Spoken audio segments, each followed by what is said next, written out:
with your current musical tastes, if we can get one of those up on the screen, don't that'd be great. Is it more blues based that you're at now? I love blues. Blues music is kind of where it started for me, I think.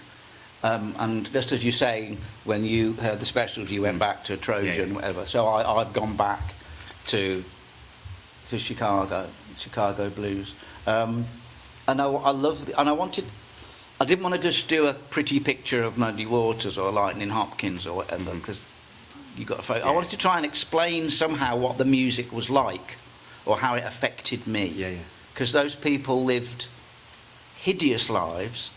You know, most of them were born in utter poverty in Mississippi and fled north to equal poverty in Chicago, working in horrendous jobs in steel mills or whatever. And of course, they took their music with them.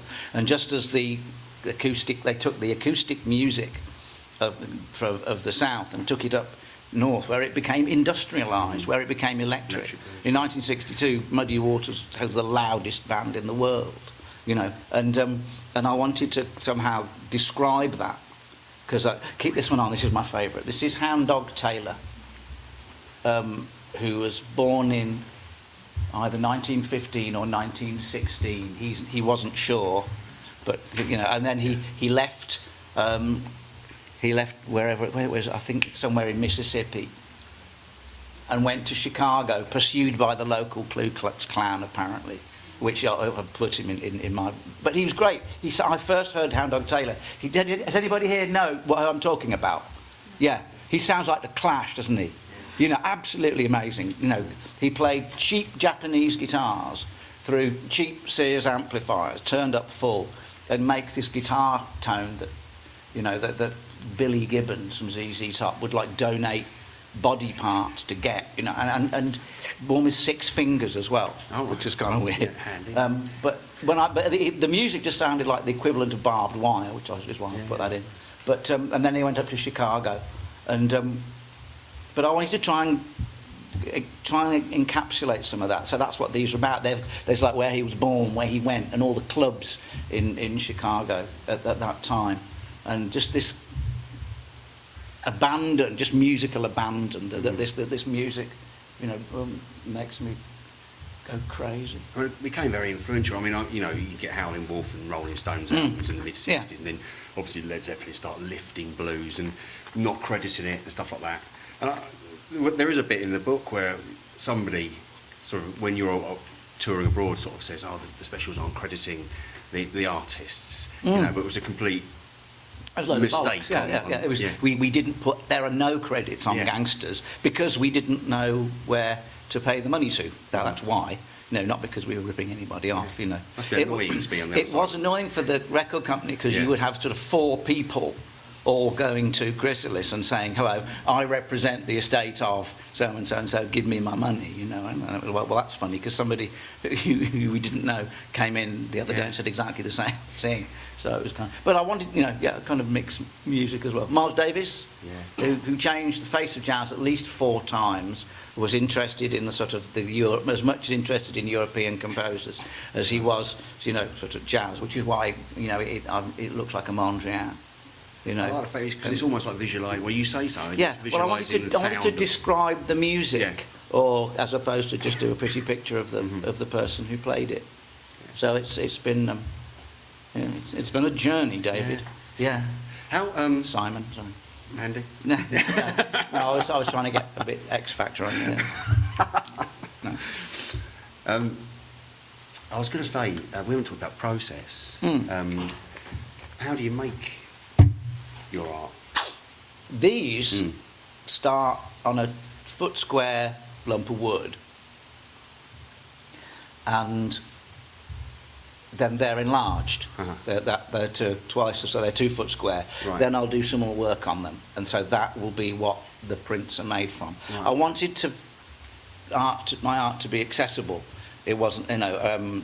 That's the other thing about art college is in that art just gets really elitist, and I wanted to make, just because I wanted to make practical art. I wanted stuff that people could afford, so the idea was to make prints of it, so reproductions, you know, 50, something like that, not a lot. But that was part of the process with the blues prints anyway. Yeah. I mean, they do look worked upon like something collaged to a Well, they're almost like that sort of folk art kind of thing, you know. There was and of course there's the black folk art kind of thing, where people would. I like the idea of art that's made by people who aren't artists. If someone who isn't an artist makes art, is it art? It's a good question. You know. Tony Thomas. That's like that. Listen. No, I've got a picture of it. See you then. Yeah, so in a way, sort of, you can see sort of like Basquiat and people like that, the worked image and stuff like Well, that. that's the whole graffiti thing, isn't it? It's an expression which hasn't got any sort of academic precedent. Like that? Yeah, I do. Academic precedent. You're writing that down, yeah? There's a few things. There's a few nice lines I'm going to get into in a minute. I was going to look at we've got any of the cassettes, though. The cassettes. Yeah. Because the cassette art I really like. It's an analogue medium that, you know, a lot of people, actually they're coming back in now. You can buy cassettes. I go to Fuse in Bradford and they sell cassettes over the counter, you know, or recording music. But for a long time they were a dead medium, you know, and to see them again, especially because they look like relating to specific studios, specific maybe demo recordings and stuff like that. And you recently had a exhibition in Sheffield, and it was called Nostalgia Ain't What It Used to Be. Yes. And I just wondered, do you see them as purely nostalgic, or because you said it ain't what it used to be? So I just wondered what.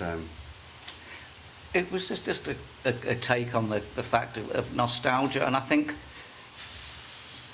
the cassette was like again, it's a total piece of pop artifact, and it was disposable. You know, they were as common back then as a mobile phone is today. You know, and if you know, but you could throw them away. They weren't that expensive, but it was the soundtrack to your life. You know, you would make, you know, a tape of your your current favourite music, and you go around and go, listen to this. You know what I mean? And that would say so much about you as a person, as the music that you listen to. And whereas when I was at school, you know, you come to school on the Monday with the album that you bought that weekend. You weren't actually going to lend it to someone, but you wanted to show off that you actually had bought it. But in a way, the same was true with the old cassette. You know, but as a musician, you would go to a recording studio and you would, you know, lay down some tracks, man. And when you take that home with you, and you know, take 3 of that one's going to work, and that may be the sort of the skeleton of what will become, you know, a classic piece of music. And I got a couple of 3 of them. I was lucky enough to do some work at the power station in New York, which is how come I get to all that sort of stuff. But it just started me sort of, you know, researching. Was that after the specials? General public. That's with general public. Yeah. So that's been quite interesting, because a lot of those studios don't exist anymore. You know, they've been knocked down, or they're now, you know, just you know, they've built a convenience store in the place or whatever. You know, so it sort of works for people of a certain age, and it's always good, because somebody comes every time I'm at an exhibition with these things. Somebody will always come up to me and go, "I've got a box load of those in my garage," you know, which is great fun. Yeah, and so, but it seems there's getting a little bit of currency again. The cassette. It's a strange thing to see, because no one seems to have. Do people buy cassettes here? Yeah. It's just getting cassette recorders is the thing, you know, sort of rusting in I bought garages. 3 Walkmans on eBay. One of them worked. Yeah, it was pretty good.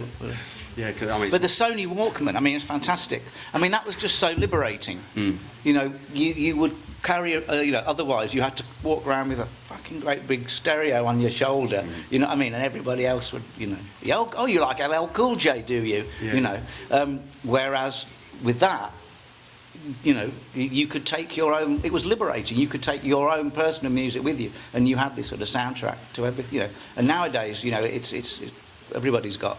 Yeah, we're all plugged in. All the time. But the same with that. You know, useless now. But everybody knows where they were in 1983 when you show them that picture. You know, so I remember getting my first one. It wasn't a Walkman. It was some Sanyo, or it was a fake, not fake, but you know, an attempt at. You know? Yeah. But there's a line in the book. I'm going to sort of. What time are we on, Sam? We're on 20 past. Oh,